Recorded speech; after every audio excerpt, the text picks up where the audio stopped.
ಒಳ್ಳೆಯ ತಂದೆಯೇ, ಸರ್ವಶಕ್ತನಾದ ನಮ್ಮ ದೇವರೇ, ಈ ಸುಂದರವಾದ ಸಮಯಕ್ಕಾಗಿ ನಿಮಗೆ ಸ್ತೋತ್ರ. ಸಂದೇಶದ ಸಮಯದಲ್ಲಿ ನಮ್ಮನ್ನೇ ನಾವು ತಗ್ಗಿಸಿಕೊಳ್ಳುತ್ತೇವೆ. ಈ ಸಮಯದಲ್ಲಿ ದೇವರಾತ್ಮನೇ ನೀವೇ ನಮ್ಮೊಂದಿಗೆ ಮಾತನಾಡಿರಿ, ನಮ್ಮನ್ನು ಸಂಧಿಸಿರಿ. ದೇವರಾತ್ಮನು ಹೇಳುವುದನ್ನು ಕಿವಿಯುಳ್ಳವನು ಕೇಳಲಿ ಎಂಬುದಾಗಿ ಹೇಳಿರುವ ಪ್ರಕಾರ ನಮ್ಮ ಕಿವಿಗಳು ನಿಮ್ಮ ಶಬ್ದಕ್ಕೆ ಕಿವಿಗೊಡುವಂತೆ ತೆರೆಯಲ್ಪಟ್ಟಿರುವಂತೆ ಸಹಾಯ ಮಾಡಿರಿ.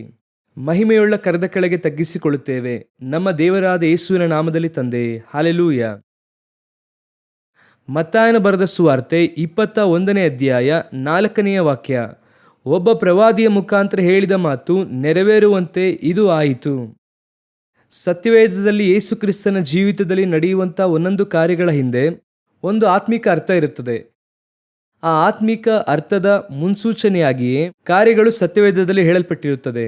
ಆ ರೀತಿ ಹೇಳಲ್ಪಟ್ಟಿರುವುದನ್ನು ಯೇಸು ಕ್ರಿಸ್ತನು ಬಂದು ಅವರ ಜೀವಿತದಲ್ಲಿ ನೆರವೇರಿಸುವುದನ್ನು ನಾವು ನೋಡುತ್ತೇವೆ. ಆ ರೀತಿ ನೆರವೇರುವಾಗ ವಾಕ್ಯ ಹೇಳುತ್ತದೆ, ಇದು ಪ್ರವಾದನೆಯಲ್ಲಿ ಬರೆಯಲ್ಪಟ್ಟಿರುವ ಪ್ರಕಾರವೇ ನೆರವೇರಿತು ಎಂಬುದಾಗಿ. ನಾನು ಹೇಳಿದ್ದು ನಿಮಗೆ ಅರ್ಥವಾಯಿತು ಅಂದುಕೊಳ್ಳುತ್ತೇನೆ.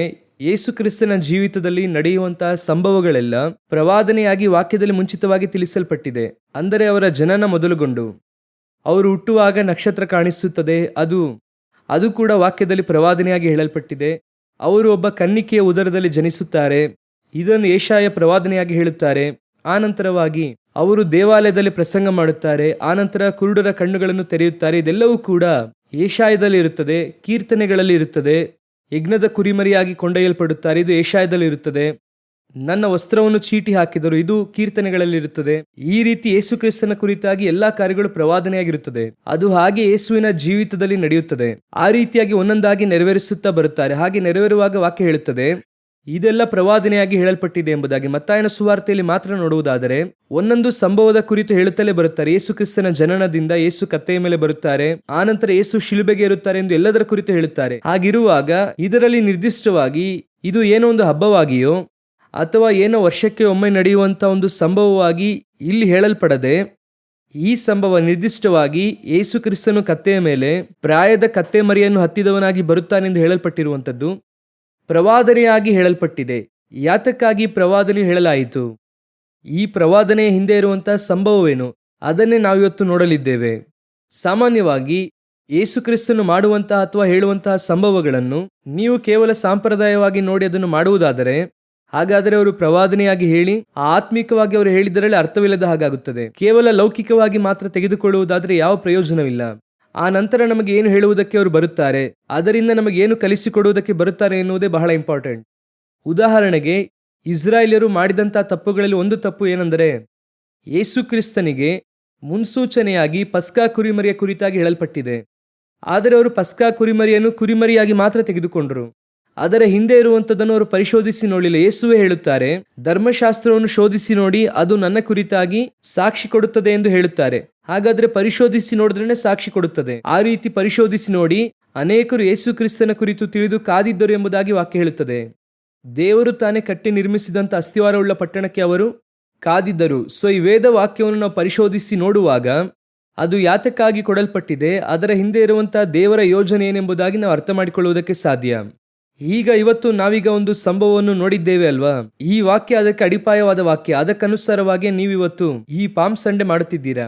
ಹಾಗಾದರೆ ಈ ವಾಕ್ಯ ಏನು ಹೇಳುತ್ತದೆ? ಪ್ರವಾದಿಯ ಮುಖಾಂತರ ಹೇಳಿದ ಮಾತು ನೆರವೇರುವಂತೆ ಇದು ಆಯಿತು ಎಂಬುದಾಗಿ ಇದೆ. ಇದು ಎಲ್ಲಿ ಹೇಳಲ್ಪಟ್ಟಿದೆ ಎಂಬುದಾಗಿ ನೋಡುವುದಾದರೆ ಜಕರ್ಯನ ಪುಸ್ತಕ 9ನೇ ಅಧ್ಯಾಯ 9ನೇ ವಾಕ್ಯದಲ್ಲಿ ಹೇಳಲ್ಪಟ್ಟಿದೆ. ಯೇಸು ಕ್ರಿಸ್ತನು ಕತ್ತೆಯನ್ನು, ಪ್ರಾಯದ ಕತ್ತೆ ಮರಿಯನ್ನು ಹತ್ತಿದವನಾಗಿ ಬರುತ್ತಾನೆ ಎಂಬುದಾಗಿ 9:9 ಇದೆ. ಅವರು ಹಾಗೆ ಬಂದದ್ದರ ಉದ್ದೇಶ ಏನು? ಅದೇ ಬಹಳ ಇಂಪಾರ್ಟೆಂಟ್. ಅವರು ಬಂದದ್ದರ ಉದ್ದೇಶ ಏನೆಂಬುದಾಗಿ ನೋಡುವುದಾದರೆ ತನ್ನನ್ನು ಜನರಿಗೆ ಅರಸನನ್ನಾಗಿ ಪ್ರಕಟಿಸಿಕೊಳ್ಳುವುದಕ್ಕಾಗಿ ಬಂದರು ಎಂಬುದಾಗಿ ನೋಡಿದ್ವಿ. ಅಲ್ಲಿಯ ತನಕ ಯೇಸು ಬಹಿರಂಗವಾಗಿ ಅರಸನಾಗಿ ಪ್ರಕಟವಾಗಲಿಲ್ಲ, ಆಗಲೇ ಬಹಿರಂಗವಾಗಿ ಅರಸನೆಂದು ಪ್ರಕಟಿಸಲಾಗುತ್ತಿದೆ. ಅದುವೇ ದೇವರ ಯೋಜನೆಯಾಗಿ ಇದೆ. ಸೊ ಅದನ್ನು ದೇವರು ಪ್ರಾಪಗಂಡ ಮಾಡುವುದಕ್ಕೆ, ಬಹಿರಂಗಪಡಿಸುವುದಕ್ಕೆ, ನಾನೇ ಈ ಲೋಕಕ್ಕೆ ಅರಸನು, ಆ ಇಸ್ರಾಯೇಲಿಗೆ ನಾನು ಬಂದಿದ್ದೇನೆ, ಯೆರೂಸಲೇಮಿನೊಳಗೆ ಪ್ರವೇಶಿಸುತ್ತೇನೆ ಎಂಬುದಾಗಿ ಯೇಸು ಅಲ್ಲಿ ಹೇಳುತ್ತಾರೆ. ಆ ಶಾಸ್ತ್ರಿಗಳು ನೋಡಿ ಸಿಟ್ಟುಕೊಂಡು ಏನು ಈ ರೀತಿಯಾಗಿ ಹೇಳ್ತಾ ಇದ್ದಾರೆ ಅಂದಾಗ ಆಗ ಯೇಸು ಹೇಳುತ್ತಾರೆ, ಸಣ್ಣ ಮಕ್ಕಳ ಬಾಯಿಂದಲೂ ಮೊಲೆಕೂಸುಗಳ ಬಾಯಿಂದಲೂ ಸ್ತೋತ್ರವನ್ನು ಸಿದ್ಧಿಗೆ ತಂದಿ ಎಂಬುದನ್ನು ನೀವೆಂದಾದರೂ ಓದಿಲಿಲ್ಲವೋ? ಹಾಗೆ ಹೇಳಿ ದೇವರದನ್ನು ಅಕ್ಸೆಪ್ಟ್ ಮಾಡುತ್ತಾರೆ, ಹಾಗೆ ಮಾಡಬೇಕೆಂದು. ಸೊ ಮೊದಲನೆಯದಾಗಿ ಯೇಸು ಕ್ರಿಸ್ತನು ಈ ವಿಷಯವನ್ನು ಮಾಡುವುದರ ಉದ್ದೇಶ ತಾನು ಅರಸನೆಂಬುದಾಗಿ ಲೋಕದಲ್ಲಿ ಪ್ರಾಪಗಂಡ ಮಾಡುವುದಕ್ಕೆ ಅಥವಾ ಬಹಿರಂಗವಾಗಿ ತಾನು ಅರಸನೆಂದು ಪ್ರಕಟಿಸಿಕೊಳ್ಳುವುದಕ್ಕೆ. ವಾಕ್ಯ ಹೇಳುತ್ತದೆ, ಯೆರೂಸಲೇಮ್ ನಗರದವರು ಇವರು ಯಾರೆಂದು ಕೇಳಿದರು. ಆಗ ಅವರು ಯೇಸು ಕ್ರಿಸ್ತನನ್ನು ಒಬ್ಬ ಪ್ರವಾದಿ ಎಂಬುದಾಗಿ ಹೇಳಿದರು ಎಂಬುದಾಗಿ ಅಲ್ಲಿರುತ್ತದೆ. ಸೊ ಈ ಲೋಕದಲ್ಲಿರುವಂತಹ ಜನರಿಗೆ ಯೇಸು ಯಾರೆಂಬುದಾಗಿ ಹೇಳುವುದಕ್ಕಾಗಿ ಒಂದು ಅವಕಾಶ ಅಥವಾ ಅದಕ್ಕೆ ಗುರುತಾಗಿಯೇ ಒಂದು ಕತ್ತೆಯ ಮೇಲೂ ಪ್ರಾಯದ ಕತ್ತೆ ಮರಿಯ ಮೇಲೂ. ಇನ್ನೂ ನಿಮಗೆ ಅರ್ಥವಾಗುವ ಹಾಗೆ ಹೇಳಬೇಕಂದ್ರೆ ಈ ಕತ್ತೆಯ ಮೇಲೆ ಹತ್ತಿ ಅವರು ಅರಸನಾಗಿ ಪ್ರವೇಶಿಸುವಂಥದ್ದೆಲ್ಲ ಯೇಸುವನ್ನು ಮೊದಲನೆಯದಾಗಿ ಈ ಲೋಕಕ್ಕೆ ಅರಸನಾಗಿ ಪ್ರಕಟಿಸುವುದಕ್ಕೋಸ್ಕರವಾಗಿ. ಆ ಜಕರ್ಯನ ಪುಸ್ತಕ 9ನೇ ಅಧ್ಯಾಯದಲ್ಲಿ ಯೇಸು ಕ್ರಿಸ್ತನು ಯಾಕೆ ಒಬ್ಬ ಅರಸನಾಗಿ ಕತ್ತೆ ಮೇಲೆ ಕತ್ತೆ ಮರಿಯ ಮೇಲೆ ಹತ್ತಿದವನಾಗಿ ಬರುತ್ತಾರೆ ಅಂದರೆ ಆ 11ನೇ ವಾಕ್ಯ ಓದಿರಿ. ಜಕರ್ಯನ ಪುಸ್ತಕ 9ನೇ ಅಧ್ಯಾಯ 11ನೇ ವಾಕ್ಯ, ನನ್ನ ಜನವೇ, ನೀನು ಒಡಂಬಡಿಕೆ ಮಾಡಿಕೊಂಡಾಗ ಸುರಿಸಿದ ರಕ್ತವನ್ನು ನಾನು ಸ್ಮರಿಸಿ ಸೆರೆಯಾಗಿರುವ ನಿನ್ನವರನ್ನು ನೀರಿಲ್ಲದ ಆ ಬಾವಿಯೊಳಗಿಂದ ಬರಮಾಡುವೆನು. ಯೇಸು ಒಳಗೆ ಬರುವಾಗ ನಡೆಯುವಂತ ಸಂಭವ ಏನೆಂಬುದಾಗಿ ಅಲ್ಲಿ ಬರೆಯಲ್ಪಟ್ಟಿದೆ. ನಿನಗೆ ನಾನು ಮಾಡುವುದೇನೆಂದರೆ ಸೆರೆಯಾಗಿರುವ ನಿನ್ನವರನ್ನು ನೀರಿಲ್ಲದ ಆ ಬಾವಿಯೊಳಗಿಂದ ಬರಮಾಡುವೆನು. ಯಾರು ಈ ನೀರಿಲ್ಲದ ಆ ಬಾವಿಯೊಳಗೆ ಸೆರೆಯಾಗಿರುವಂಥವರು ಎಂಬುದಾಗಿ ನೀವು ನೋಡುವುದಾದರೆ ನಿಮ್ಮೆಲ್ಲರಿಗೂ ಗೊತ್ತಿರುವಂತಹ ಒಂದು ಸಂಭವ ಸತ್ಯವೇದದಲ್ಲಿದೆ. ಅಬ್ರಹಾಮನು ಲಾಜರನನ್ನು ಅಬ್ರಹಾಮನ ಮಡಿಲಲ್ಲಿ ಇರಿಸುತ್ತಾರೆ.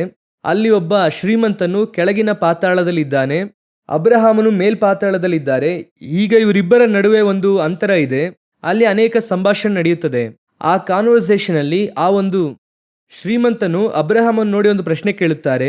ಲಾಜರನ ಕಿರಿಬೆರಳನ್ನು ಅದ್ದಿ ನನಗೆ ಏನು ಕೊಡುವುದಕ್ಕೆ ಹೇಳಿ? ನೀರು ಕೊಡುವುದಕ್ಕೆ ಕೇಳುತ್ತಾರೆ. ಅದೇ ನೀರಿಲ್ಲದೆ ಇರುವಂತ ಬಾವಿ ಎಂಬುದಾಗಿ ನಾವು ನೋಡುತ್ತೇವೆ.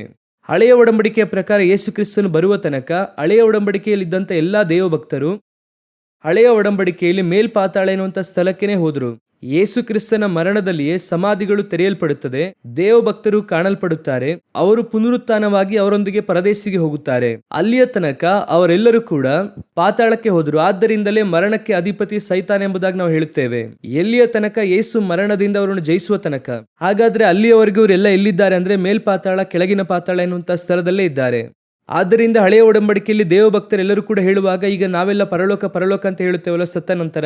ಹಳೆಯ ಒಡಂಬಡಿಕೆಯಲ್ಲಿ ಯಾರು ಕೂಡ ಆ ರೀತಿ ಹೇಳುವುದಿಲ್ಲ. ಈಗ ಯಾಕೋಬನು ಹೇಳುವಾಗ ಈ ನೆರೆ ಮುದುಕನನ್ನು ನೀವು ದುಃಖದಿಂದ ಪಾತಾಳಕ್ಕೆ ಇಳಿಯುವಂತೆ ಮಾಡುತ್ತಿದ್ದೀರಾ. ಕೀರ್ತನೆಯಲ್ಲಿ ನಾವು ನೋಡುವುದಾದರೆ ಪಾತಾಳದಲ್ಲಿ ನನ್ನ ಹಾಸಿಗೆಯನ್ನು ಹಾಸಿದರು.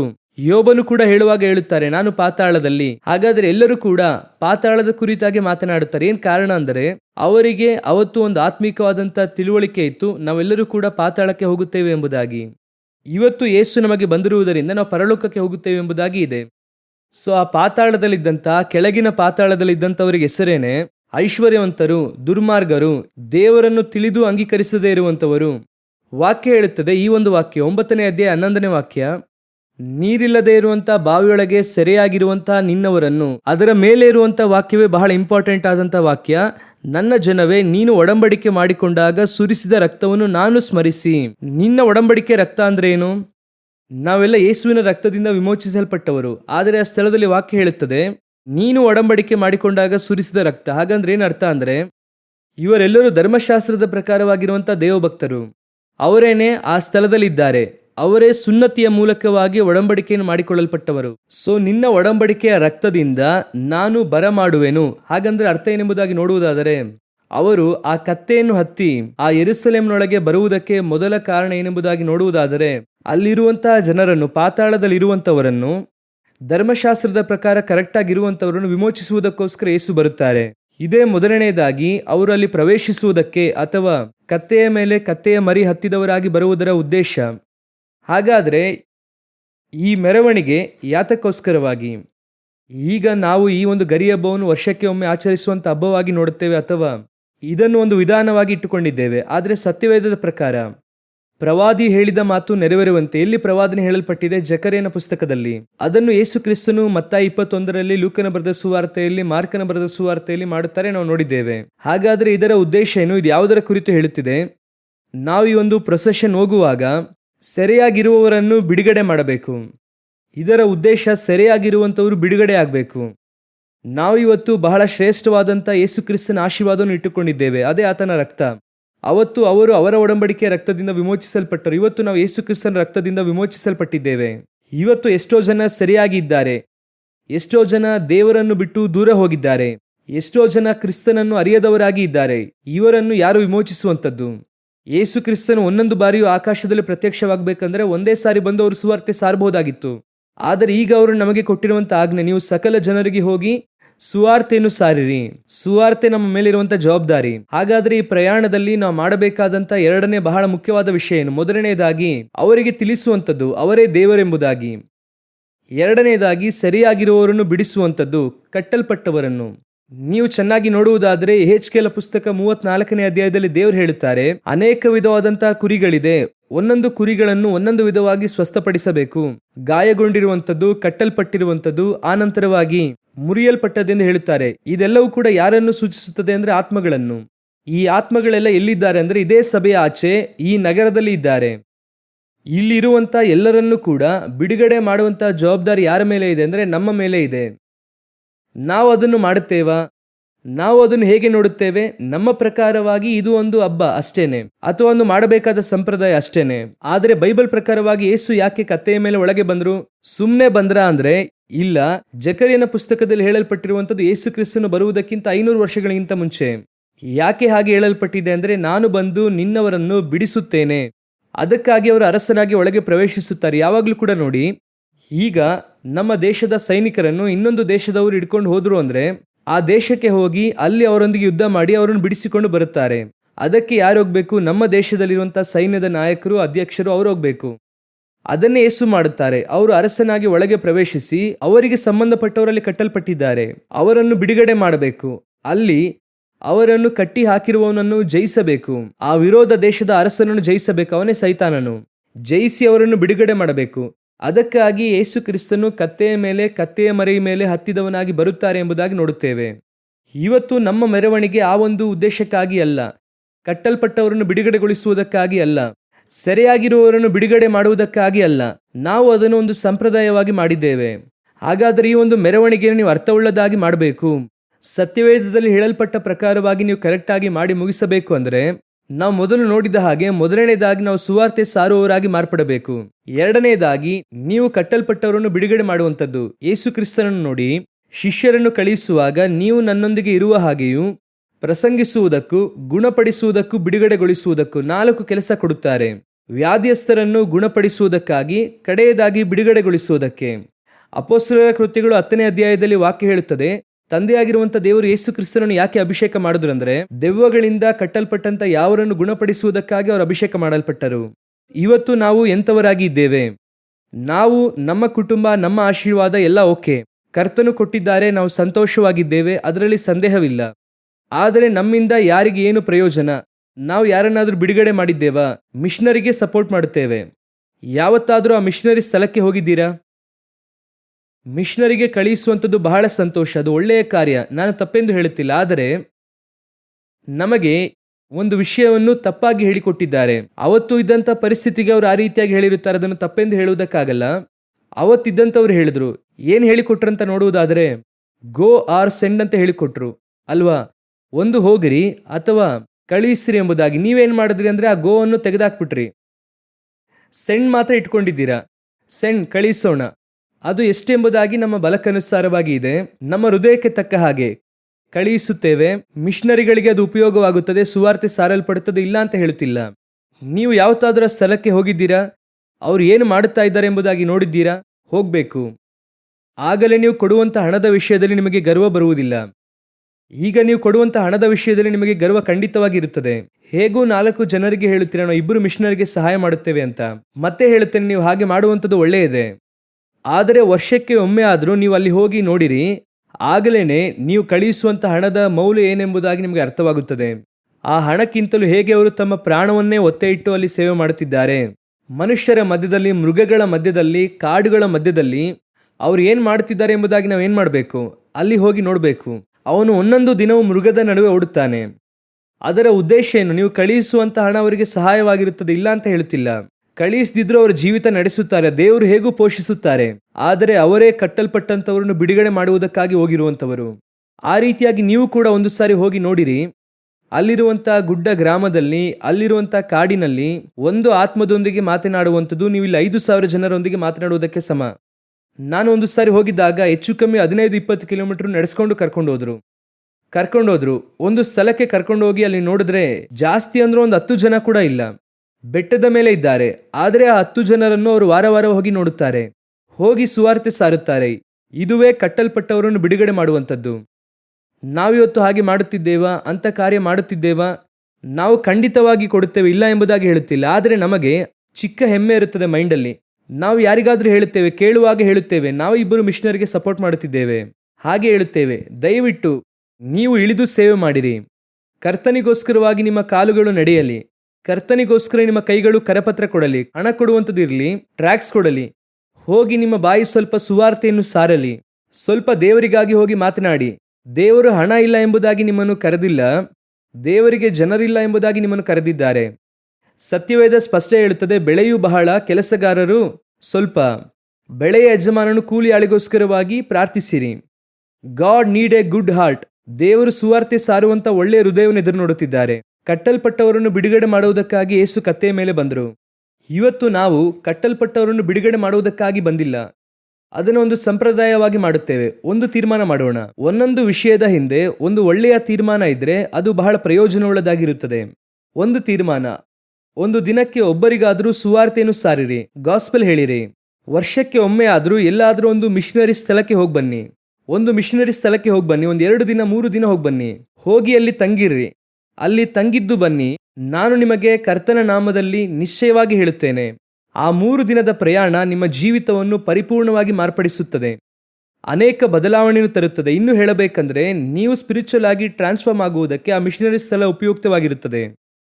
ಸೊ ಮೊದಲನೆಯದಾಗಿ ಯೇಸು ಕ್ರಿಸ್ತನು ಯಾಕೆ ಆ ಕತ್ತೆಯ ಮೇಲೆ ಕತ್ತೆಯ ಮರಿಯನ್ನು ಹತ್ತಿದವನಾಗಿ ಬಂದರು ಅಂದರೆ ಬಿಡುಗಡೆ ಮಾಡುವುದಕ್ಕೋಸ್ಕರವಾಗಿ ಬಂದರು. ಇದು ಫಸ್ಟ್. ಎರಡನೆಯದಾಗಿ, ಅದಕ್ಕಿಂತ ಮುಂಚೆ ನಾವು ಯಾತಕ್ಕಾಗಿ ಇದನ್ನು ಮಾಡಬೇಕಂದ್ರೆ ಸುವಾರ್ತೆಯನ್ನು ಸಾರುವುದಕ್ಕಾಗಿ ಮಾಡಬೇಕು. ಮೂರನೆಯದಾಗಿ, ಇದೇ ಕಾರ್ಯ ಪ್ರವಾದಿಯು ಹೇಳಿದಂಥ ಮಾತು ನೆರವೇರುವಂತೆ ಇದು ನಡೆಯಿತು. ಇದನ್ನು ಮಾಡುವಾಗ ಯೇಸು ಮಾಡಿದಂಥ ಒಂದು ಬಹಳ ಮುಖ್ಯವಾದ ಕಾರ್ಯವನ್ನು ನಾವು ನೋಡಬೇಕು. ಮತ್ತಾಯನು ಬರೆದ ಸುವಾರ್ತೆ 21ನೇ ಅಧ್ಯಾಯ 2ನೇ ವಾಕ್ಯವನ್ನು ಓದಿರಿ. ಯೇಸು 2 ಶಿಷ್ಯರನ್ನು ಕರೆದು, ನಿಮ್ಮೆದುರಿಗೆ ಇರುವ ಹಳ್ಳಿಗೆ ಹೋಗಿರಿ. ಹೋದ ಕೂಡಲೇ ಅಲ್ಲಿ ಕಟ್ಟಿರುವ ಕತ್ತೆಯನ್ನು ಅದರ ಕೂಡ ಇರುವ ಮರಿಯನ್ನು ಕಾಣುವಿರಿ. ಅವುಗಳನ್ನು ಬಿಚ್ಚಿ ನನ್ನ ಹತ್ತಿರಕ್ಕೆ ಹಿಡ್ಕೊಂಡು ಬನ್ನಿರಿ. ಸಾಮಾನ್ಯವಾಗಿ ಚೆನ್ನಾಗಿ ಗಮನಿಸಿ ನೋಡಿದ್ದೀರಾ? ಸ್ವಲ್ಪ ಚೆನ್ನಾಗಿ ಗಮನಿಸಿ ನೋಡಿರಿ.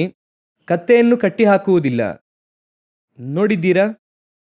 ರೋಡಲ್ಲಿ ಸಾಧಾರಣವಾಗಿ ಕತ್ತೆ ಹೋಗುವಾಗ ಏನು ಮಾಡುತ್ತದೆ? ಅದು ಅದ್ರ ಪಾಡಿಗೆ ಹೋಗ್ತಿರುತ್ತದೆ. ಅದರಲ್ಲೂ ನೋಡ್ಕೋಬೇಕಂದ್ರೆ ಅದರ 2 ಕಾಲನ್ನು ಕಟ್ಟಿರುತ್ತಾರೆ.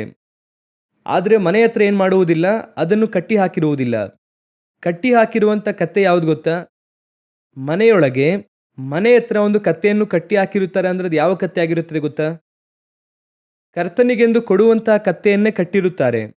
ಏನು ಕರ್ತನಿಗೆಂದು ಕೊಡುವುದಂದರೆ ಧರ್ಮಶಾಸ್ತ್ರದ ಪ್ರಕಾರವಾಗಿ ಎಲ್ಲದರಲ್ಲೂ ಕೂಡ ಚೊಚ್ಚಲವಾದಂಥದ್ದು ಮೊದಲನೆಯದು ಯಾರಿಗೆ ಕೊಡಬೇಕು?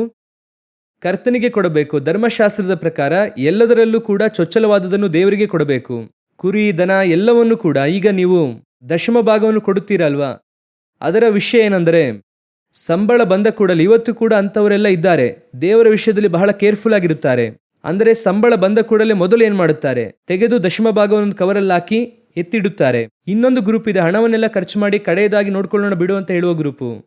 ಆದರೆ ಇವತ್ತು ಕೂಡ ಸತ್ಯವಾಗಿ ಸಂಬಳ ಬಂದ ಕೂಡಲೇ ಅದನ್ನು ಒಂದು ಕವರಲ್ಲಿ ಹಾಕಿ ಎತ್ತಿಡುವಂಥವರೆಲ್ಲ ಇದ್ದಾರೆ. ಈ ಅಭ್ಯಾಸ ಎಲ್ಲಿಂದ ಬಂತು ಅಂದರೆ ಧರ್ಮಶಾಸ್ತ್ರದಿಂದ ಬಂತು. ಧರ್ಮಶಾಸ್ತ್ರದಲ್ಲಿ ಏನು ಹೇಳುತ್ತದೆ ಅಂದರೆ ಯಾವುದರಲ್ಲೇ ಕೂಡ ಫಸ್ಟು ಪ್ರಥಮ ಫಲವನ್ನು ಯಾರಿಗೆ ಕೊಡಬೇಕು? ದೇವರಿಗೆ ಕೊಡಬೇಕು. ಆದರೆ ಆ ಒಂದು ಕಾಲದಲ್ಲಿ ಕತ್ತೆ ಎನ್ನುವಂಥದ್ದು ಇರುವುದರಲ್ಲಿಯೇ ಪ್ರೀಶಿಯಸ್, ಇರುವುದರಲ್ಲಿಯೇ ಬಹಳ ಅಮೂಲ್ಯವಾದದ್ದು. ಆ ಕಾಲದಲ್ಲಿ ಸೊತ್ತನ್ನು ಅದನ್ನಿಟ್ಟೆ ಲೆಕ್ಕ ಮಾಡುತ್ತಾರೆ. ಈಗ ಆ ಕಾಲದಲ್ಲಿ ಕುರಿದನ ಇಟ್ಟು ಸೊತ್ತನ್ನು ಲೆಕ್ಕ ಮಾಡ್ತಾ ಇದ್ರು. ಈಗ ಇರುವಂತವರು ಮನೆ ಲ್ಯಾಂಡ್ ಇಟ್ಟು ಆಸ್ತಿ ಲೆಕ್ಕ ಮಾಡುತ್ತಾರೆ. ಸ್ವಲ್ಪ ಜನ ಬಂಗಾರ ಇಟ್ಟು ಲೆಕ್ಕಾಚಾರ ಮಾಡುತ್ತಾರೆ. ಆ ರೀತಿಯಾಗಿ ಮಾಡುವವರು ಇದ್ದಾರೆ ಅಲ್ವಾ? ಒಂದೊಂದು ಕಾಲಘಟ್ಟದಲ್ಲೂ ಕೂಡ ಆಯಾ ವಸ್ತುಗಳನ್ನಿಟ್ಟು ಲೆಕ್ಕ ಮಾಡುತ್ತಾರೆ. ಅದೇ ರೀತಿ ಹಳೆಯ ಒಡಂಬಡಿಕೆ ಕಾಲದಲ್ಲಿ ಕತ್ತೆಯನ್ನಿಟ್ಟು ಲೆಕ್ಕ ಮಾಡುತ್ತಾ ಇದ್ರು. ನೀವು ಯೋಚನೆ ಮಾಡಿ ನೋಡಿದ್ರೆ ಗೊತ್ತಾಗುತ್ತದೆ. ಸೌಲನು ಒಂದು ಕತ್ತೆ ಕಾಣಲಿಲ್ಲ ಎಂಬುದಾಗಿ ಏನು ಮಾಡುತ್ತಾರೆ? ಊರೂರಾಗಿ ಅವರು ಹುಡುಕಿಕೊಂಡು ಹೋಗುತ್ತಾರೆ. ಇವತ್ತು ನಾವು ಒಂದು ಕತ್ತೆ ಕಾಣಲಿಲ್ಲ ಅಂದರೆ ಆ ರೀತಿ ಹುಡುಕುತ್ತೇವಾ? ಒಂದು ಕತ್ತೆ ಕಾಣಲಿಲ್ಲ ಅಂತ. ಆದರೆ ಅವರು ಅವತ್ತೇನು ಮಾಡಿದ್ರು? ಒಂದೊಂದು ಊರೂರಾಗಿ ಹುಡ್ಕೊಂಡು ಹೋದ್ರು. ಅಷ್ಟರ ಮಟ್ಟಿಗೆ ಈಗ ಯೋಬನ ಕುರಿತಾಗಿ ಹೇಳುವಾಗಲೂ ಕೂಡ ಕತ್ತೆಯನ್ನು ಒಂದು ಲೆಕ್ಕವಾಗಿ ಹೇಳುತ್ತಾರೆ. ಇಷ್ಟು ಕತ್ತೆಗಳು ಅವರ ಬಳಿಯಲಿತ್ತು. ಫರೋಹನನು ಅಬ್ರಹಾಮನಿಗೆ ಬಹುಮಾನ ಕೊಡುವಾಗ ಇಷ್ಟು ಕತ್ತೆಗಳನ್ನು ಕೊಟ್ಟನು ಎಂಬುದಾಗಿ ಅಲ್ಲಿ ಇರುತ್ತದೆ. ಅವತ್ತು ಕತ್ತೆ ಎನ್ನುವಂಥದ್ದು ಗಿಫ್ಟು, ಬಹುಮಾನವಾಗಿ ಕೊಡುವಂಥದ್ದು. ಅರಸನೊಬ್ಬನಿಗೆ ಬಹುಮಾನ ಕೊಡುತ್ತಾನೆ ಅಂದರೆ ಏನು ಕೊಡುತ್ತಿದ್ದಾರೆ? ಕತ್ತೆಯನ್ನೇ ಕೊಡುತ್ತಿದ್ದಾರೆ. ಆ ರೀತಿ ಆ ಕಾಲದಲ್ಲಿ ಕತ್ತೆ ಅಷ್ಟೊಂದು ಶ್ರೇಷ್ಠವಾಗಿ ಇತ್ತು. ಆ ರೀತಿ ಇರುವಾಗ ಆ ಕತ್ತೆಯಲ್ಲೂ ಕೂಡ ಚೊಚ್ಚಲವಾದದನ್ನು ಯಾರಿಗೆ ಕೊಡಬೇಕು? ದೇವರಿಗೆ ಕೊಡಬೇಕು. ಆದರೆ ದೇವರು ನಮ್ಮಿಂದ ಎದುರು ನೋಡುವಾಗ ಹೇಗೆ ಎದುರು ನೋಡುತ್ತಾರೆ ಅಂದರೆ, ಯಾವುದನ್ನೇ ಆಗಲಿ ದುಃಖದಿಂದಾಗಲಿ ವ್ಯಸನದಿಂದಾಗಲಿ ಕೊಡಬಾರದೆಂದು ದೇವರು ಎದುರು ನೋಡುತ್ತಾರೆ. ನಾವು ದೇವರಿಗೆ ಕೊಡುವಾಗ ಹೇಗೆ ಕೊಡಬೇಕು? ಉತ್ಸಾಹದಿಂದ, ಸಂತೋಷದಿಂದ, ಮನಪೂರ್ವಕವಾಗಿ ಕೊಡಬೇಕು. ಯಾವುದನ್ನೇ ಕೊಟ್ಟರು, ಅದು ಆಫರಿಂಗ್ ಕೊಟ್ಟರು ಸರಿ, ಅಥವಾ ವಸ್ತುಗಳನ್ನು ಕೊಟ್ಟರು ಸರಿ, ಅಥವಾ ಸೇವೆಗೆಂದು ಮಕ್ಕಳನ್ನು ಕೊಟ್ಟರು ಸರಿ, ಹೇಗೆ ಕೊಡಬೇಕು? ಸಂತೋಷವಾಗಿ ಕೊಡಬೇಕು. ಆಗ ದೇವರು ನೋಡುತ್ತಾರೆ. ಈಗ ಕತ್ತೆಯನ್ನು ಕೊಡುವುದಕ್ಕೆ ಕೇಳಿದ್ರೆ ಏನು ಮಾಡೋದಿಲ್ಲ, ಕೊಡುವುದಿಲ್ಲ. ಅದರಲ್ಲಿ ಕೆಲವರು ಕೊಡುವುದಿಲ್ಲ. ಅದರಲ್ಲೂ ದೇವರಿಗೆ ಭಯಪಟ್ಟರು ಕೊಟ್ಟರು ಕೂಡ ಹೇಗೆ ಕೊಡುತ್ತಾರೆ? ದುಃಖದಿಂದ ಕೊಡುತ್ತಾರೆ. ಅಯ್ಯೋ, ಕತ್ತೆ ಕೊಡಬೇಕಲ್ಲ, ದೇವರೇನು ನೆನೆಸುತ್ತಾರೆ, ಹಾಗೆ ಕೊಡುವುದು ಬೇಡ ಅನ್ನುತ್ತಾರೆ. ಕೊಡುವಾಗ ಹೇಗೆ ಕೊಡಬೇಕು? ಸಂತೋಷವಾಗಿ ಕೊಡಬೇಕು. ಆದ್ರಿಂದ ದೇವರು ಏನು ಮಾಡುತ್ತಾರೆ? ಇವನು ಕತ್ತೆಯನ್ನು ಏನು ಮಾಡುವುದಿಲ್ಲ, ಸಂತೋಷವಾಗಿ ಕೊಡುವುದಿಲ್ಲ. ಅದಕ್ಕೆ ದೇವರೊಂದು ಕೆಲಸ ಮಾಡುತ್ತಾರೆ. ಓದಿರಿ, ವಿಮೋಚನ ಕಾಂಡ ಪುಸ್ತಕ 13ನೇ ಅಧ್ಯಾಯ 13ನೇ ವಾಕ್ಯವನ್ನು ಓದಿರಿ. 13ನೇ ಅಧ್ಯಾಯ 13ನೇ ವಾಕ್ಯ. ಕತ್ತೆಯ ಚೊಚ್ಚಲ ಮರಿಗೆ ಬದಲಾಗಿ ಕುರಿಮರಿಯನ್ನು ಕೊಟ್ಟು ಆ ಕತ್ತೆ ಮರಿಯನ್ನು ಬಿಡಿಸಿಕೊಳ್ಳಬಹುದು. ಅದರ ಅರ್ಥ ಏನೆಂಬುದಾಗಿ ನೋಡುವುದಾದರೆ, ಕಟ್ಟಲ್ಪಟ್ಟಂಥ ಕತ್ತೆ, ಅದು ಕರ್ತನಿಗೆ ಕೊಡಬೇಕಾದಂಥ ಕತ್ತೆ. ಆದರೆ ಅದನ್ನು ಏನು ಮಾಡಿದ್ದಾರೆ ಅಂದರೆ ಕಟ್ಟಿ ಹಾಕಿದ್ದಾರೆ. ಇದು ಬಲಿಯಾಗಬೇಕಾಗಿರುವಂಥದ್ದು, ಆದರೆ ಕೊಡಲಾಗುತ್ತಿಲ್ಲ. ಬಲಿಯಾಗಿ ಕೊಡುವುದಕ್ಕೆ ಆ ಕತ್ತೆಯ ಓನರ್ ಸಮ್ಮತಿಸುತ್ತಿಲ್ಲ. ಅವರು ಕೊಡುವುದಕ್ಕೆ ಇಷ್ಟಪಡುತ್ತಿಲ್ಲ. ಕೊಟ್ಟರೆ ದುಃಖದಿಂದ ಕೊಡುತ್ತಾರೆ. ಈಗ ದೇವರು ಇದನ್ನು ನೋಡುತ್ತಾರೆ. ಆ ಕತ್ತೆಯ ಚೊಚ್ಚಲ ಮರಿಯನ್ನು ತಪ್ಪಿಸುವುದಕ್ಕೆ ಏನು ಕೊಡಬೇಕು? ಒಂದು ಕುರಿಮರಿಯನ್ನು ಕೊಡಬೇಕು. ಈಗ ಯೇಸು ಹೇಳುತ್ತಾರೆ, ನಿಮ್ಮ ಮುಂದೆ ಇರುವಂಥ ಹಳ್ಳಿಗೆ ಹೋಗಿರಿ, ಅಲ್ಲಿ ಹೋಗಿ ಒಂದು ಕತ್ತೆಯನ್ನು, ಅಲ್ಲಿ ಒಂದು ಕತ್ತೆಯ ಮರಿ ಕಟ್ಟಿರುವುದನ್ನು ನೋಡಿರುತ್ತೀರಾ, ಅದನ್ನು ಬಿಡಿಸಿಕೊಂಡು ನೀವು ನನ್ನ ಬಳಿಗೆ ತನ್ನಿರಿ. ಈಗ ಇವರು ಯಾರು? ಇವರೇನೇ ಆ ಕುರಿಮರಿ. ಒಂದು ಕತ್ತೆಯ ಚೊಚ್ಚಲ ಮರಿಯನ್ನು ಬಿಡಿಸಬೇಕಂದ್ರೆ ಏನು ಮಾಡಬೇಕು? ಒಂದು ಕುರಿಮರಿಯನ್ನು ಕೊಡಬೇಕು. ಈಗ ಇವರು ಹೇಳುತ್ತಾರೆ, ಆ ಕತ್ತೆಯನ್ನು ಬಿಡಿಸಿಕೊಂಡು ಬಾ, ಇನ್ನು ಮುಂದೆ ಆ ಕತ್ತೆ ಕಟ್ಟಲ್ಪಡಬೇಕಾಗಿಲ್ಲ, ಇನಿ ಅದು ಬಲಿಯಾಗಬೇಕಾದ ಅವಶ್ಯಕತೆ ಇಲ್ಲ. ಅದಕ್ಕೆ ಬದಲಾಗಿ ಬಲಿಯಾಗುವಂಥ ಕುರಿಮರಿ ನಾನೇ. ಅದಕ್ಕೆ ಪರ್ಯಾಯವಾಗಿ ಈಗ ಇವರು ಆ ಕತ್ತೆಯನ್ನು ಹತ್ತಿ ಎಲ್ಲಿ ಬರುತ್ತಾರೆ? ಯೆರೂಸಲೇಮಿನೊಳಗೆ ಬರುತ್ತಾರೆ. ಅದರ ಅರ್ಥ ಏನು? ಕತ್ತೆ ವಿಮೋಚಿಸಲ್ಪಟ್ಟಿತ್ತು. ಯೆರೂಸಲೇಮಿನೊಳಗೆ ಯೇಸು ಯಾಕೆ ಹೋಗುತ್ತಾರೆ? ಬಲಿಯಾಗುವುದಕ್ಕೆ ಹೋಗುತ್ತಾರೆ. ಅಲ್ಲೇ ಅವರನ್ನು ಏನ್ ಮಾಡ್ತಾರೆ? ಒಪ್ಪಿಸಿಕೊಡಲಿದ್ದಾರೆ. ಅಲ್ಲಿ ಕೆಳಗೆ ಹೇಳುತ್ತಾರೆ, ಹೇಳಿದ ಕೂಡಲೇ ಮಾರ್ಕನಲ್ಲಿ ಹೇಳುತ್ತಾರೆ, ಮನುಷ್ಯ ಕುಮಾರನನ್ನು ಒಪ್ಪಿಸುವುದನ್ನು, ಶಿಲುಬೆಗೆ ಹಾಕಲ್ಪಡುವುದು ನೀವು ನೋಡುತ್ತೀರಾ ಎಂಬುದಾಗಿ ಇಲ್ಲಿ ಇರುತ್ತದೆ. ಹಾಗಂದ್ರೆ ಏನರ್ಥ? ನಾನು ಯೆರೂಸಲೇಮಿನೊಳಗೆ ಬಲಿಯಾಗುವುದಕ್ಕೆ ಹೋಗುತ್ತೇನೆ. ಈ ಬಲಿಯಿಂದ ಒಂದು ಕತ್ತೆಯ ಚೊಚ್ಚಲ ಮರಿಯನ್ನು ವಿಮೋಚಿಸಬೇಕು. ಅದರ ಇನ್ನೊಂದು ಅರ್ಥವನ್ನು ಚೆನ್ನಾಗಿ ಅರ್ಥ ಮಾಡಿಕೊಳ್ಳಿರಿ. ನೀವು ನಾನೇನೆ ಆ ಕತ್ತೆ. ನಿಮ್ಮನ್ನು ನನ್ನನ್ನು ವಿಮೋಚಿಸುವುದಕ್ಕೋಸ್ಕರವಾಗಿ ಅವರು ಬಲಿಯಾದರು. ನಿಮ್ಮನ್ನು ನನ್ನನ್ನು ಕಟ್ಟಿನಿಂದ ಬಿಡಿಸುವುದಕ್ಕೋಸ್ಕರವಾಗಿ ಅವರು ಶಿಲುಬೆಗೇರಿದರು. ನಿಮ್ಮನ್ನು ನನ್ನನ್ನು ಎಲ್ಲರೂ ಕೂಡ ಆ ಕತ್ತೆಯ ಮುಂದೆ ಏನ್ ಮಾಡಿದ್ರಂತೆ? ಬಟ್ಟೆಯನ್ನು ಹಾಸುದ್ರಂತೆ. ಯಾತಕ್ಕೋಸ್ಕರವಾಗಿ? ಮೇಲೆ ಇವರು ಕೂತ್ಕೊಂಡ್ರೆ ಅವ್ರು ಕೆಳಗೆ ಹಾಕ್ತಾರೆ. ಇಷ್ಟೆಲ್ಲ ಮಾಡುವುದಕ್ಕೋಸ್ಕರವಾಗಿಯೇ ಅವರು ಕತ್ತೆಯ ಮೇಲೆ ಕತ್ತೆ ಮರಿಯನ್ನು ಹತ್ತಿದವನಾಗಿ ಬಂದರು. ಹಾಗಾದರೆ ಯಾತಕ್ಕೋಸ್ಕರವಾಗಿ ಇದು ಕೊಡಲ್ಪಟ್ಟಿತ್ತು? ನಿಮ್ಮನ್ನು ನನ್ನನ್ನು ಬಿಡಿಸುವುದಕ್ಕಾಗಿ. ನೀವು ನಾನು ಯೇಸು ಕ್ರಿಸ್ತನು ಬರುವ ತನಕ ಕಟ್ಟಲ್ಪಟ್ಟವರಾಗಿದ್ವಿ. ನಾವೆಲ್ಲಿದ್ವಿ ಅಂತ ಕೇಳಬೇಡಿ. ನಮ್ಮ ಮೂಲ ಪಿತೃಗಳು ಇದ್ದಿದ್ರಿಂದಲೇ ನಾವೆಲ್ಲ ಇವತ್ತು ಬಂದಿದ್ದೀವಿ. 2000 ವರ್ಷಗಳ ಹಿಂದೆ ಕತ್ತೆಯ ಚೊಚ್ಚಲ ಮರಿಗಳೆಲ್ಲ ಕಟ್ಟಲ್ಪಟ್ಟಿತ್ತು. ಎಲ್ಲವೂ ಕೂಡ ಕಟ್ಟಲ್ಪಟ್ಟಿತ್ತು. ಎಲ್ಲವನ್ನು ಬಿಡಿಸುವುದಕ್ಕೋಸ್ಕರವಾಗಿ ಯೇಸು ಹೇಳುತ್ತಾರೆ, ಎಲ್ಲವನ್ನು ಕೂಡ ಬಿಡಿಸಿರಿ, ಎಲ್ಲವನ್ನು ನನ್ನ ಬಳಿಗೆ ಕರ್ಕೊಂಡು ಬನ್ನಿರಿ. ಇಲ್ಲ, ಯಾರಾದ್ರೂ ಕೇಳುತ್ತಾರಲ್ವ, ಓನರ್ ಕೇಳುತ್ತಾನಲ್ವ, ಸೈತಾನ ಕೇಳುತ್ತಾನಲ್ವಾ? ಸೈತಾನನು ಮೋಶೆ ಶರೀರವನ್ನು ಕೇಳ್ದ. ಅವನು ಕೇಳುತ್ತಾನಲ್ಲ, ಹೇಗೆ ಕತ್ತೆಯನ್ನು ಬಿಡಿಸುದ್ರಿ ಅಂತ. ಧೈರ್ಯವಾಗಿ ಹೇಳು. ಇದಕ್ಕೋಸ್ಕರವಾಗಿ ಒಂದು ಕುರಿಮರಿ ಬಲಿಯಾಗಲಿದೆ. ಈ ಕುರಿಮರಿಯನ್ನು ಬಲಿಯಾಗಿ ಕೊಟ್ಟು ಆ ಕತ್ತೆಯನ್ನು ಬಿಡುಗಡೆಗೊಳಿಸಿದರು. ನೀವು ಹಾಗೂ ನಾನು ಯೇಸು ಕ್ರಿಸ್ತನ ಬಲಿಯ ನಿಮಿತ್ತವಾಗಿ ಬಿಡುಗಡೆಯಾಗಿದ್ದೇವೆ. ಆದ್ದರಿಂದ ಯೇಸು ಕ್ರಿಸ್ತನು ನಂತರ ಯೆರೂಸಲೇಮಿನೊಳಗೆ ಶಿಲುಬೆ ಏರುವುದಕ್ಕೆ ಹೋಗುತ್ತಾರೆ. ಕತ್ತೆಯನ್ನು ಬಿಡುಗಡೆ ಮಾಡುತ್ತಾರೆ. ಹಾಗಾದರೆ ಮೂರನೆಯದಾಗಿ ಈ ಒಂದು ಮೆರವಣಿಗೆಯ ಅರ್ಥವೇನು? ನಾವು ಯಾಕೆ ಇವತ್ತು ಇದನ್ನು ಮಾಡುತ್ತಾ ಇದ್ದೇವೆ ಎನ್ನುವಂಥದ್ದನ್ನೇ, ಅದರ ಉದ್ದೇಶ ಏನೆಂದು ನೋಡುವುದಾದರೆ, ನೀವು ನಾನು ಬಿಡುಗಡೆಯಾಗಲ್ಪಟ್ಟವರಾಗಿದ್ದೇವೆ. ಕರ್ತನು ನಮ್ಮನ್ನು ಬಿಡುಗಡೆ ಮಾಡಿದ್ದಾರೆ. ಇವತ್ತು ನೀವು ನಡೆಯುವಾಗೆಲ್ಲ ನಿಮಗೆ ಗೊತ್ತಾಗಬೇಕು, ನಾನು ಬಿಡುಗಡೆಯಾದಂಥವನು. ಅವತ್ತು ಆ ರೋಡಲ್ಲಿ ಆ ಒಂದು ಕತ್ತೆ ನಡೆಯುವಾಗ ಜನರೆಲ್ಲ ಹಾಸಿದ್ರು, ಬಟ್ಟೆಯನ್ನು ಗರಿಯನ್ನು ಕೆಳಗೆ ಹಾಸಿದರು. ಅವರು ಯೇಸುವಿಗೋಸ್ಕರವಾಗಿ ಮಾಡಿದ್ದು. ಆದರೆ ಅದರ ಮೇಲೆ ನಡೆದು ಬಂದದ್ದು ಯಾರು? ಕತ್ತೆ ನಡೆದುಕೊಂಡು ಬಂದಿತು, ಯೇಸು ನಡೆದುಕೊಂಡು ಬರಲಿಲ್ಲ. ಅದರ ಅರ್ಥ ಏನು? ಇವತ್ತು ನಾನು ಇಲ್ಲಿ ಬಿಡುಗಡೆಯಾಗಲ್ಪಟ್ಟವನಾಗಿ ನಡೆಯುತ್ತಾ ಇದ್ದೇನೆ, ಆಶೀರ್ವದಿಸಲ್ಪಟ್ಟವನಾಗಿ ನಡೆಯುತ್ತಿದ್ದೇನೆ. ಇವತ್ತು ದೇವರು ನನಗೆ ಎಲ್ಲವನ್ನೂ ಕೂಡ ಕೊಟ್ಟಿದ್ದಾರೆ. ಈ ಒಂದು ಆಶೀರ್ವಾದಕ್ಕೆ ಕಾರಣ, ನನಗೆ ಮೇಲೆ ಇದ್ದಂಥ ಕುರಿಮರಿ ನನಗೋಸ್ಕರ ಒಂದು ದಿನ ಬಲಿಯಾಯಿತು. ಕತ್ತೆಯ ಚೊಚ್ಚಲ ಮರಿಯನ್ನು ಕುರಿಮರಿಯಿಂದ ಬಿಡಿಸಿಕೊಳ್ಳಬಹುದು. ಯೋಚನೆ ಮಾಡಿ ನೋಡಿ, ನೀವು ಮೆರವಣಿಗೆ ಹೋಗ್ಬೇಕಾದ್ರೆ ಆ ರೀತಿ ಯೋಚನೆ ಮಾಡಿದ್ದೀರಾ? ನಡೆದುಕೊಂಡು ಹೋಗುವಾಗ ನಾನು ಯಾಕೆ ನಡೆಯುತ್ತಾ ಇದ್ದೇನೆ ಅಂದರೆ ದೇವರು ನನ್ನನ್ನು ಬಿಡುಗಡೆ ಮಾಡಿದ್ದಾರೆ. ನಾನು ಯಾಕೆ ನಡೆದುಕೊಂಡು ಹೋಗುತ್ತಾ ಇದ್ದೇನೆ ಅಂದರೆ ನನ್ನ ಮುಂದೆ ದೇವರು ಇಷ್ಟೆಲ್ಲ ಆಶೀರ್ವಾದವನ್ನು ಇಟ್ಟಿದ್ದಾರೆ. ನಮ್ಮ ಪ್ರಕಾರವಾಗಿ ಏನು, ಇದು ಒಂದು ಸಂಪ್ರದಾಯ. ಆದರೆ ಯಾಕೆ ನಡೆಯುತ್ತಾ ಇದ್ದೇವೆ? ಹಾಗೆ ನಡೆಯುವುದಕ್ಕೆ ಕಾರಣವೇನು? ಆ ರೀತಿಯಾಗಿ ನಡೆಯುವುದರ ಹಿಂದೆ ದೇವರಿಗೆ ಇರುವಂಥ ಯೋಜನೆ ಏನೆಂಬುದಾಗಿ ನೋಡುವುದಾದರೆ ನಿಮಗೆ ಒಂದು ಗೊತ್ತಿರಬೇಕು. ನಾನು ಬಿಡುಗಡೆ ಆಗಲ್ಪಟ್ಟವನಾಗಿ ನಡೆಯುತ್ತಿದ್ದೇನೆ. ಒಂದು ಕಾಲದಲ್ಲಿ ನಾನು ಕಟ್ಟಲ್ಪಟ್ಟವನಾಗಿದ್ದೆ. ಯೇಸು ನನ್ನನ್ನು ಬಿಡುಗಡೆ ಮಾಡಿದ್ದಾರೆ. ಇನ್ನೊಂದು ಸಾರಿ ನಡೆಯುತ್ತಾ ಹೋಗುವಾಗ ನಿಮ್ಮೊಳಗೆ ಈ ಭಾವನೆ ಬರಬೇಕು, ಈ ಸಂದೇಶ ನಿಮ್ಮೊಂದಿಗೆ ಮಾತನಾಡಬೇಕು.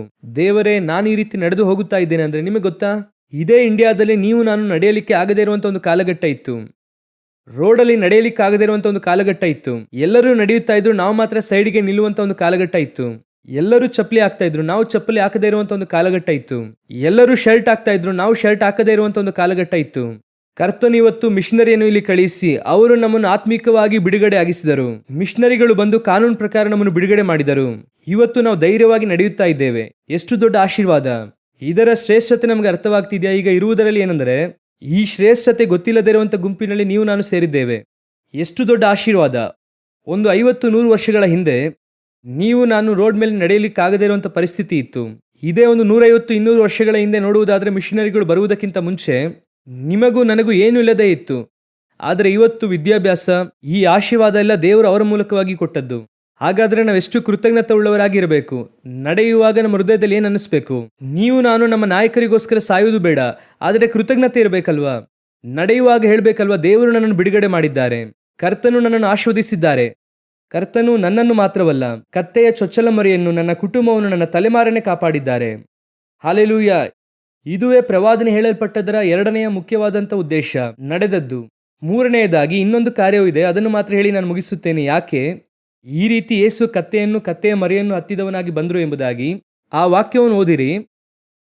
ಮತ್ತಾಯಿ 21ನೇ ಅಧ್ಯಾಯ 4-5 ವಾಕ್ಯ ಓದಿರಿ. ಒಬ್ಬ ಪ್ರವಾದಿಯ ಮುಖಾಂತರ ಹೇಳಿದ ಮಾತು ನೆರವೇರುವಂತೆ ಇದು ಆಯಿತು. ಆ ಮಾತು ಏನೆಂದರೆ, ಚಿಯೋನ್ ನಗರಿಗೆ, ನೋಡು, ನಿನ್ನ ಅರಸು ನಿನ್ನ ಬಳಿಗೆ ಬರುತ್ತಾನೆ, ಆತನು ಶಾಂತ ಗುಣವುಳ್ಳವನಾಗಿಯೂ ಕತ್ತೆಯನ್ನು, ಹೌದು ಪ್ರಾಯದ ಕತ್ತೆ ಮರಿಯನ್ನು ಹತ್ತಿದವನಾಗಿಯೂ ಬರುತ್ತಾನೆ ಎಂದು ಹೇಳಿರಿ ಎಂಬುದು.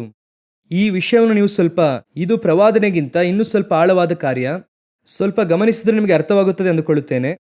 ಯೇಸು ಕ್ರಿಸ್ತನು ಏನೇ ಮಾಡಿದ್ರೂ ಕೂಡ ಅದರ ಹಿಂದೆ ದೇವರ ಒಂದು ಯೋಜನೆ ಇದೆ. ಈಗ ಯೇಸು ಯೆರೂಸಲೇಮಿನೊಳಗೆ ಬರುವಾಗ 2 ಸಾರಿ, ಒಂದು ಸಾರಿ ಕತ್ತೆ ಮೇಲೆ ಬರುತ್ತಾರೆ, ಸರಿನಾ? ಇನ್ನೊಂದು ವಾಕ್ಯವನ್ನು ಕೂಡ ಓದಿರಿ. ಮಾರ್ಕನ ಬರೆದ ಸುವಾರ್ತೆ 10ನೇ ಅಧ್ಯಾಯ 32ನೇ ವಾಕ್ಯ. ಅವರು ಯೆರೂಸಲೇಮಿನ ದಾರಿಯನ್ನು ಹಿಡಿದು ಹೋಗುತ್ತಿರುವಾಗ ಯೇಸು ಅವರ ಮುಂದೆ ಮುಂದೆ ಹೋಗುತ್ತಿದ್ದನು. ಚೆನ್ನಾಗಿ ಗಮನಿಸಿರಿ, ಯೇಸು ಅವರ ಮುಂದೆ ನಡೆದುಕೊಂಡು ಹೋದರು. ಈಗ ನೀವು ನೋಡಿದ ಹೇಗೆ ಅವರು ಮುಂದಾಗಿ ಹೋದರು? ಕತ್ತೆಯ ಮೇಲೆ ಅರಸನಾಗಿ ಹೋದ್ರು. ಈಗ ಸೆಕೆಂಡ್ ಟೈಮ್ ರಾತ್ರಿ ಹೋದ್ರು.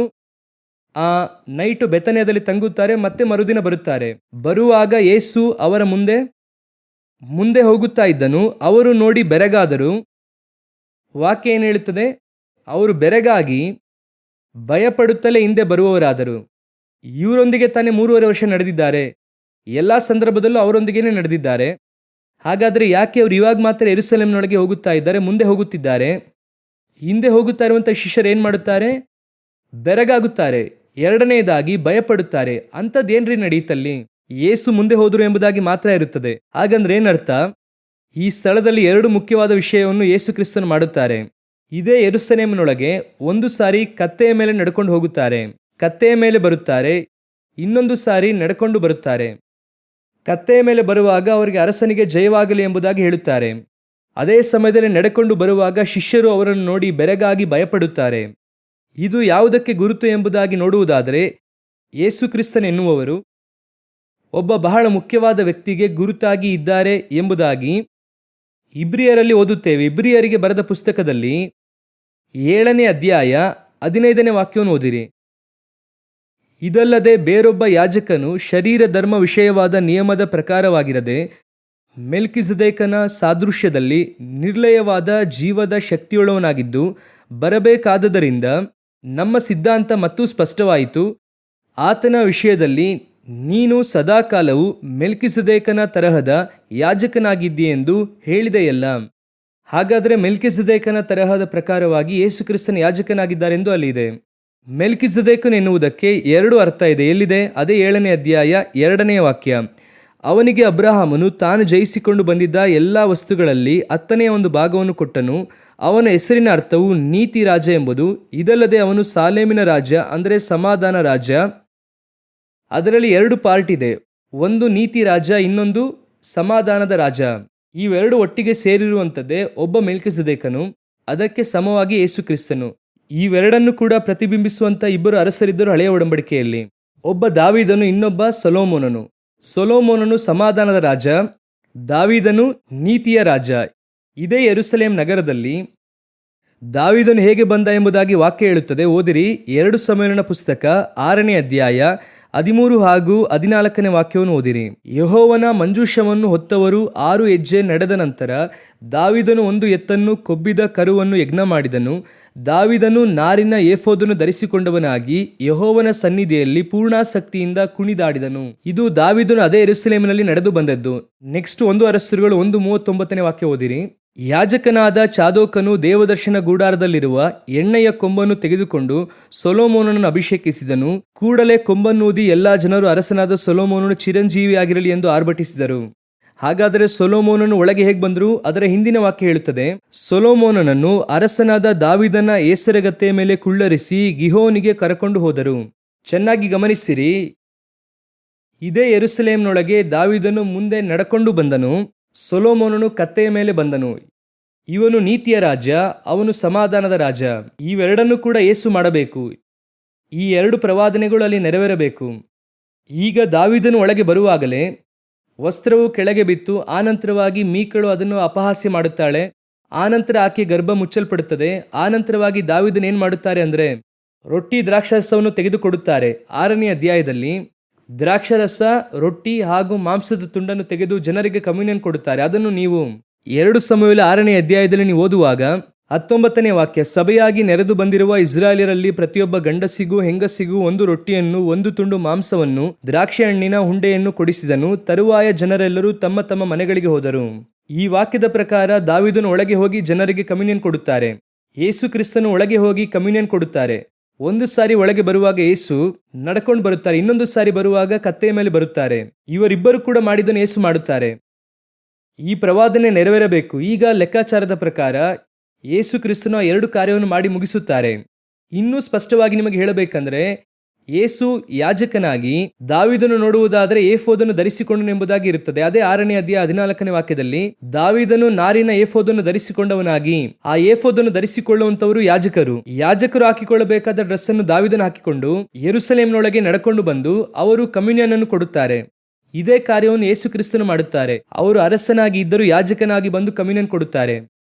ಇನ್ನೊಂದು ಸಾರಿ ಯೇಸು ಕತ್ತೆಯ ಮೇಲೆ ಅರಸನಾಗಿ ಬರುತ್ತಾರೆ. ಇದರ ಅರ್ಥ ಏನು? ಯೇಸು ಕ್ರಿಸ್ತನು ಒಂದು ಸಾರಿ ಯಾಜಕನಾಗಿ ಬಂದು ನಮಗೋಸ್ಕರ ಬಲಿಯಾದರು.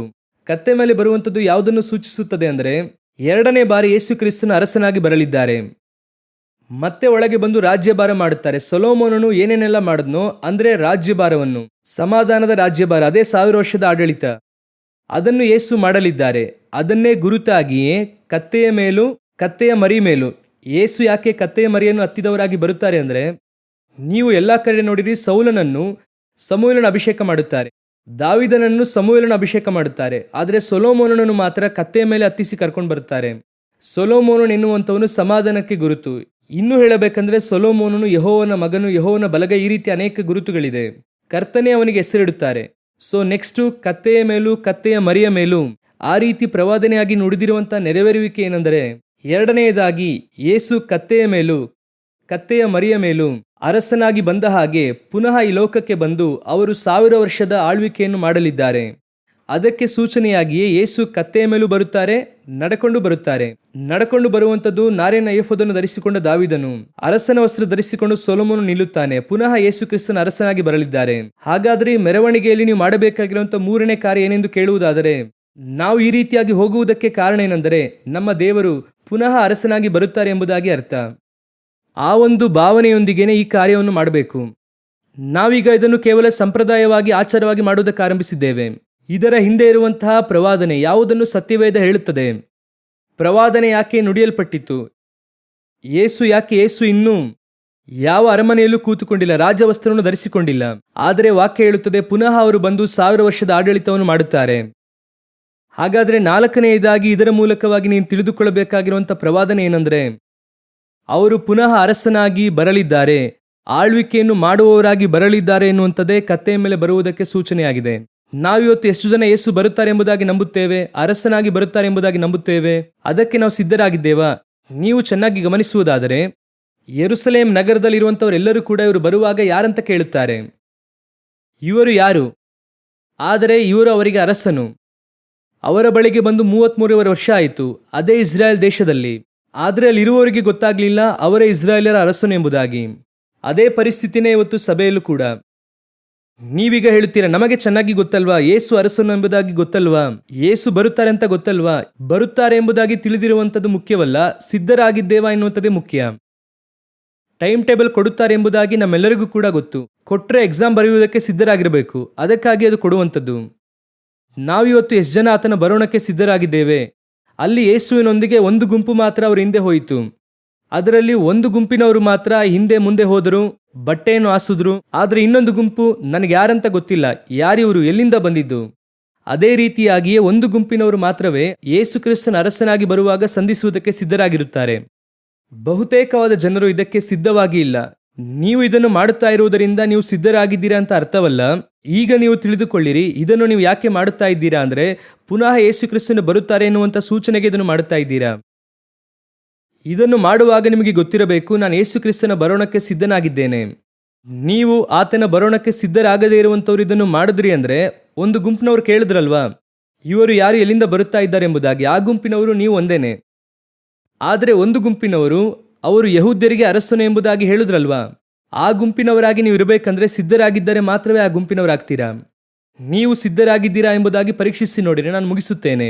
4 ಕಾರ್ಯಗಳು ಯೇಸು ಕ್ರಿಸ್ತನು ಈ ಪ್ರವಾದನೆಯನ್ನು ನೆರವೇರಿಸುವುದಕ್ಕೆ ಕತ್ತೆಯ ಮೇಲೂ ಕತ್ತೆಯ ಮರಿಯ ಮೇಲೂ ಹತ್ತಿದವನಾಗಿ ಬರುತ್ತಾರೆ. ಮೊದಲನೇದಾಗಿ ಅವರು ಸಾರುವವರಾಗಿ ಬಂದರು. ಎಲ್ಲರಿಗೂ ಅವರು ಅರಸನಾಗಿ ಸಾರುವುದಕ್ಕೋಸ್ಕರ ಅದನ್ನೇ ನೀವು ನಾನು ಮಾಡಬೇಕು. ಎರಡನೆಯದಾಗಿ ಬಿಡುಗಡೆ ಮಾಡುವುದಕ್ಕೋಸ್ಕರ ನಮ್ಮನ್ನು ಬಿಡುಗಡೆ ಮಾಡುವಂಥವ್ರು ಅವರೇ. ಅವರು ಮತ್ತೆ ಬರುತ್ತಾರೆ ಅಂದರೆ ಬಿಡುಗಡೆ ಮಾಡುತ್ತಾರೆ ಎಂದು ಅರ್ಥ. ಮೂರನೆಯದಾಗಿ ಅವರು ಕತ್ತೆಯ ಚೊಚ್ಚಲ ಮರಿಯನ್ನು ಬಿಡುಗಡೆಗೊಳಿಸಿ ತನ್ನನ್ನು ಅದಕ್ಕೆ ಪರ್ಯಾಯವಾಗಿ ಬಲಿಯಾಗಿ ಕೊಟ್ಟರು ಅಂತ ಅರ್ಥ. ನಾಲ್ಕನೆಯದಾಗಿ ನೀತಿಯ ರಾಜನಾಗಿ ಬಂದಂಥವರು ಮತ್ತೆ ಸಮಾಧಾನದ ರಾಜನಾಗಿ ಬರುತ್ತಾರೆ ಎಂಬುದಾಗಿ ಅರ್ಥ. ಹಲ್ಲೆಲೂಯ. ಮತ್ತೆ 1000 ವರ್ಷದ ಆಡಳಿತ ಬರಲಿದೆ. ಅದಕ್ಕಿಂತ ಮುಂಚಿತವಾಗಿ ನಿಮ್ಮನ್ನು ನನ್ನನ್ನು ವಿಮೋಚಿಸುವುದಕ್ಕಾಗಿ ಬರುತ್ತೇನೆ ಎಂದು ದೇವರು ವಾಗ್ದಾನ ಮಾಡಿದ್ದಾರೆ. ಇದಕ್ಕೆ ನೀವು ಎಷ್ಟರ ಮಟ್ಟಿಗೆ ಸಿದ್ಧರಾಗಿರುತ್ತೀರೋ ಅಷ್ಟರ ಮಟ್ಟಿಗೆ ಮೆರವಣಿಗೆಗೆ ಒಂದು ಅರ್ಥ ಇರುತ್ತದೆ. ಇದು ಯಾವುದು ನಮಗೆ ಗೊತ್ತಿಲ್ಲ. ಚರ್ಚಲ್ಲಿ ಈ ರೀತಿಯಾಗಿ ಒಂದನ್ನು ಮಾಡುತ್ತಾರೆ, ನಾವು ಸುಮ್ಮನೆ ಹೋಗಿ ಬರ್ತೇವೆ. ಆ ರೀತಿಯಾಗಿ ನೀವು ಮಾಡುತ್ತಾ ಇದ್ದೀರಾ ಅಂದರೆ ಅದರಿಂದ ನಿಮಗೆ ಯಾವುದೇ ಪ್ರಯೋಜನವಿಲ್ಲ. ಅದು ನಿಮಗೆ ಒಂದು ಕಾರ್ಯಕ್ರಮ ಅಷ್ಟೇನೆ, ಆದರೆ ಅದರಿಂದ ನಿಮಗೆ ಯಾವುದೇ ಪ್ರಯೋಜನವಿರುವುದಿಲ್ಲ. ಈ 4 ಕಾರ್ಯಗಳನ್ನು ನೀವು ತಿಳಿದುಕೊಂಡು ಮಾಡುವುದಾದರೆ ಆ ಕಾರ್ಯಕ್ರಮ ನಿಮಗೆ ಪ್ರಯೋಜನವುಳ್ಳದಾಗಿರುತ್ತದೆ. ನೀವು ಸಿದ್ಧರಾಗಿರುವವರಾಗಿ ಮಾರ್ಪಡುತ್ತೀರಾ. ಆಮೇನ್. ನಾವು ಪ್ರಾರ್ಥನೆ ಮಾಡುವುದಕ್ಕೆ ಹೋಗೋಣ. ಎಲ್ಲರೂ ಕಣ್ಗಳನ್ನು ಮುಚ್ಚೋಣವಾ? ಒಳ್ಳೆಯ ತಂದೆಯೇ, ಸರ್ವಶಕ್ತನಾದ ನಮ್ಮ ದೇವರೇ, ಈ ಸುಂದರವಾದ ಸಮಯಕ್ಕಾಗಿ ನಿಮಗೆ ಸ್ತೋತ್ರ. ಕೃಪೆಯುಳ್ಳ ಕರದ ಕೆಳಗೆ ತಗ್ಗಿಸಿಕೊಳ್ಳುತ್ತೇನೆ. ಇದುವರೆಗೂ ದೇವರಾತ್ಮನು ನಮ್ಮ ಮಧ್ಯದಲ್ಲಿ ಸಂಚರಿಸಿದ್ದಕ್ಕಾಗಿ ಸ್ತೋತ್ರ. ನೀವು ಮಾತ್ರ ಮಹಿಮೆ ಹೊಂದಿರಿ ದೇವರೇ. ದೇವರೇ, ನೀವು ಬರುವಾಗ ನಾವು ನಿಜವಾಗಿ ನಿಮ್ಮ ಹಿಂದೆ ಬರುವಂಥವರಾಗಿ ಮಾರ್ಪಡಿಸಿರಿ. 1000 ದೇವ ಭಕ್ತರೊಂದಿಗೆ ದೇವರು ಬರುವಾಗ ನಾವು ಅದರಲ್ಲಿ ಪಾಲುಗಾರರಾಗಿರುವುದಕ್ಕೆ ದೇವರೇ ಸಹಾಯ ಮಾಡಿರಿ. ಅವರೊಂದಿಗೆ ಪಾಡುಗಳನ್ನು ಸಹಿಸುವುದಾದರೆ ಅವರೊಂದಿಗೆ ನಾವು ಆಳುವವರಾಗಿರುತ್ತೇವೆಂದು ವಾಕ್ಯ ಹೇಳುತ್ತದೆ. ಅಪ್ಪ, ಈ ಒಂದು ಗರಿಯ ಹಬ್ಬ ಅರ್ಥವುಳ್ಳದ್ದಾಗಿ ತಿಳಿದುಕೊಂಡದ್ದಾಗಿ ಪ್ರವಾದನೆಯ ಒಳಗಿರುವಂಥ ರಹಸ್ಯವನ್ನು ಅರ್ಥ ಮಾಡಿಕೊಂಡು ಮಾಡುವುದಕ್ಕೆ ಕೃಪೆ ಮಾಡಿರಿ. ನಿಮ್ಮ ಮಹಿಮೆ ಆವರಿಸಲಿ. ನಮ್ಮ ದೇವರಾದ ಯೇಸುವಿನ ನಾಮದಲ್ಲಿ ತಂದೆಯೇ, ಆಮೇನ್.